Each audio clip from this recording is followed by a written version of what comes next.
त्याच्यामुळे भारतीय जनता पक्ष किंवा त्यांचे सहकारी सत्तेतले पक्ष हे वेगळ्या मार्गाने काय घोटाळे करू शकतील का, या संदर्भात आमचाही अभ्यास सुरू आहे. कारण हे घोटाळ्याशिवाय जिंकू शकत नाही, हे सरळ मार्गाने जिंकू शकत नाही. हे लोकशाही मार्गाने पारदर्शक निवडणुका घेतल्या निष्पक्ष पद्धतीनं तरी जिंकणार नाही. आणि निवडणुका निष्पक्ष आणि पारदर्शी व्हाव्यात ही लोकशाहीतली एक महत्वाचं एक भूमिका असते सगळ्यांची, आणि आम्ही त्यासाठीच भेटतो आहोत. निवडणुका निष्पक्ष व्हाव्यात ही आमची भूमिका असेल तर त्याच्यामध्ये भारतीय जनता पक्षाचे नेते, मग देवेंद्रजी असतील किंवा त्यांनी एखाद्याला डेप्यूट करावं. जैन समुदायाने स्वतःचा पक्ष स्थापन केलेला आहे, कबुतरी देखील ठेवलंय आणि यावेळी जैन मुलींनी विधान केलेलं आहे की आम्ही फक्त बाळासाहेब ठाकरेंना मानतो आणि आनंद दिघेंना मानतो. बरं, मग हे कोण ठरवणार? यांच्या ठरवण्यावरती काय असतं? कबूतरखान्यांचं संदर्भात भारतीय संविधानामध्ये असं काय म्हटलंय का कबूतरखाने व्हायलाच पाहिजे किंवा कबूतरखाने हटवू नयेत? लोकांच्या आरोग्याला त्रास देणाऱ्या गोष्टी ज्या आहेत, लोकांना अडचणीत आणणाऱ्या, लोकांची प्रकृती बिघडवणाऱ्या, लोकांना आजार निर्माण करू शकणाऱ्या, मरीन लाईन्सला एक जैन क्लब निर्माण झालेला आहे लोढांचा, जिमखाना आपल्याला माहित असतं. ग्रँड मेडिकल जिमखाना होता, तो जैन समाजाने घेतला. तर त्याचं जे मैदान आहे त्याच्यामध्ये कबूतरखाना करावा ना, 100% करावा. आम्ही तिथे जाणार दाणे घालायला येऊ कबुतरांना. आम्ही सुद्धा मानवतावादी, दयावादी, भूतदयावादी आहोत. हिंदू हृदय सम्राट बाळासाहेब ठाकरे यांच्यासारखा भूतदयावादी नेता नव्हता. उद्धव ठाकरे आणि बाळासाहेब ठाकरे यांच्यामध्ये तुम्ही भेदाभेद करू नका. उद्धव ठाकरे साहेब त्याच पक्षाचे प्रमुख आहेत जो बाळासाहेब ठाकरेंनी स्थापन केला, लक्षात घ्या. आणि आनंद दिघे त्या पक्षाचे जिल्हा प्रमुख होते ठाण्याचे. एकीकडे तुम्ही आंबरडा मोर्चा काल काढलेला आहे, आता सरकारनं निर्णय घेतला शेतकऱ्यांच्या कर्ज वसुलीला वर्षभरासाठी स्थगिती. पण आमचा हा आंबरडा मोर्चाचाच परिणाम आहे ना.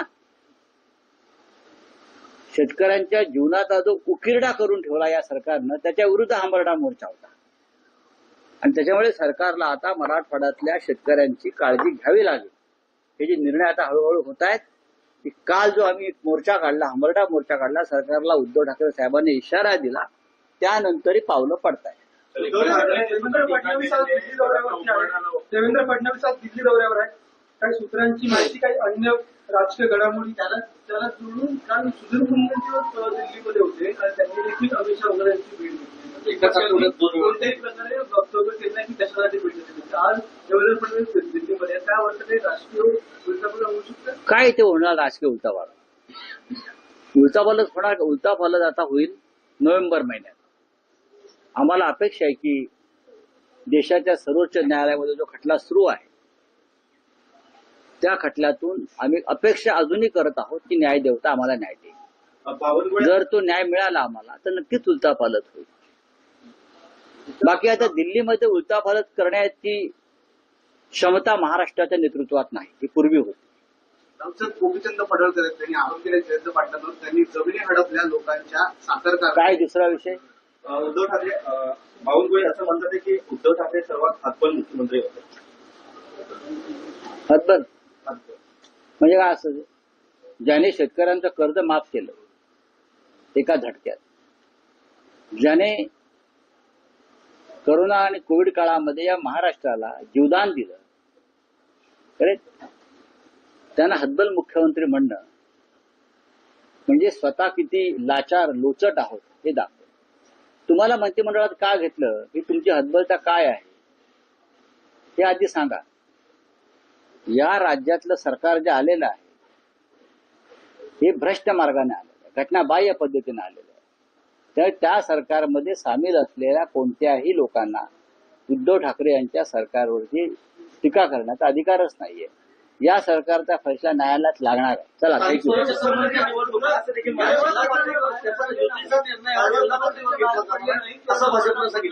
काय किती वेळा बोलणार आहे? गेल्या 2.5 वर्षामध्ये उद्धवजींनी एवढे आंदोलन, एवढं संघर्ष केलेले आहेत, त्यांचे काय डोळे फुटलेत का? त्यांचे डोळे फुटलेत की कानाचे पडदे फाटले आहेत, जे बोलतायत ते बहुतेक त्यांचे डोळे फुटलेले आहेत किंवा त्यांच्या कानाचे पडदे फाटलेले आहेत.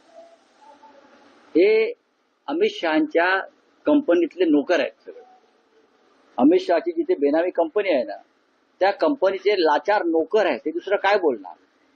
कालचा हंबरडा मोर्चा हा जर त्याने पाहिला असता तर त्यांना कळलं असतं.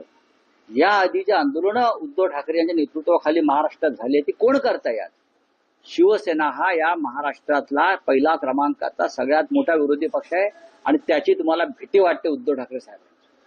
त्या भीतीपोटी हे वक्तव्य आहे. चला थँक्यू. आप बोले क्या है आपका?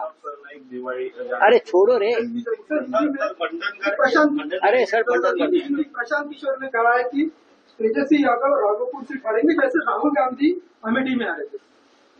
देखिए, प्रशांत किशोर ने एक पार्टी निकाली.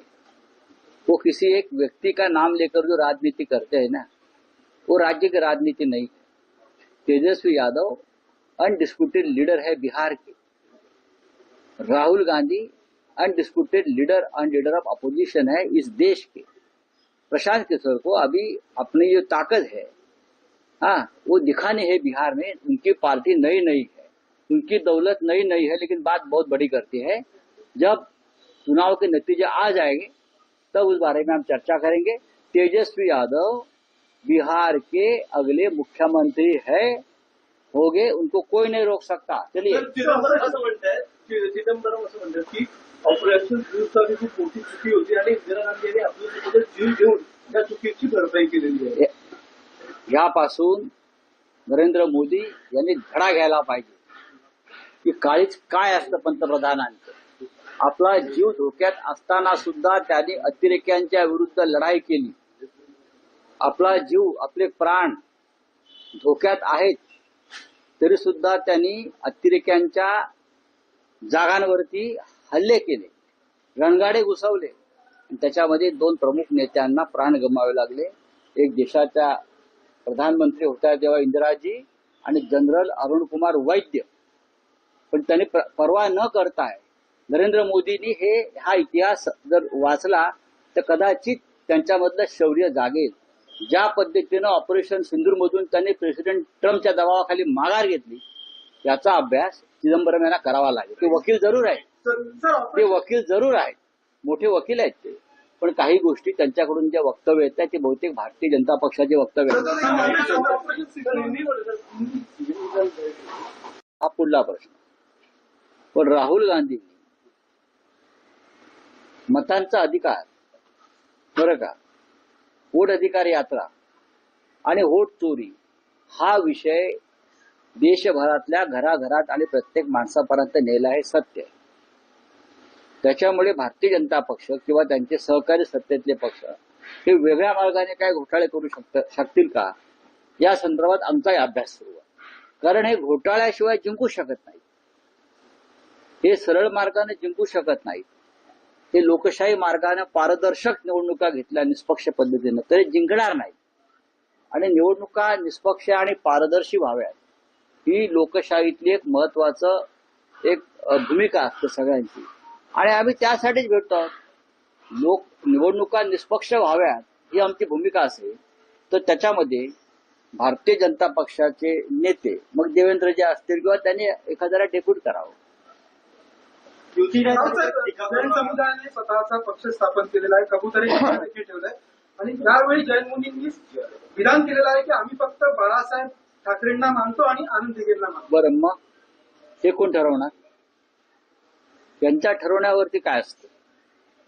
कबूतरखान्यांचं संदर्भात भारतीय संविधानामध्ये असं काय म्हटलंय का कबूतरखाने व्हायलाच पाहिजे किंवा कबूतरखाने हटवू नयेत? लोकांच्या आरोग्याला त्रास देणाऱ्या गोष्टी ज्या आहेत, लोकांना अडचणीत आणणाऱ्या, लोकांची प्रकृती बिघडवणाऱ्या, लोकांना आजार निर्माण करू शकणाऱ्या. मरीन लाईन्सला एक जैन क्लब निर्माण झालेला आहे, लोढांचा जिमखाना, आपल्याला माहित असतं. ग्रँड मेडिकल जिमखाना होता, तो जैन समाजाने घेतला. तर त्याचं जे मैदान आहे त्याच्यामध्ये कबूतरखाना करावा ना, 100% करावा. आम्ही तिथे जाणार दाणे घालायला येऊ कबुतरांना. आम्ही सुद्धा मानवतावादी, दयावादी, भूतदयावादी आहोत. हिंदुहृदय सम्राट बाळासाहेब ठाकरे यांच्यासारखा भूतदयावादी नेता नव्हता. उद्धव ठाकरे आणि बाळासाहेब ठाकरे यांच्यामध्ये तुम्ही भेदाभेद करू नका. उद्धव ठाकरे साहेब त्याच पक्षाचे प्रमुख आहेत जो बाळासाहेब ठाकरेंनी स्थापन केला. लक्षात घ्या. आणि आनंद दिघे त्या पक्षाचे जिल्हा प्रमुख होते ठाण्याचे. एकीकडे तुम्ही आंदोलनाचा मोर्चा काल काढलेला आहे. आता सरकारनं निर्णय घेतला शेतकऱ्यांच्या कर्ज वसुलीला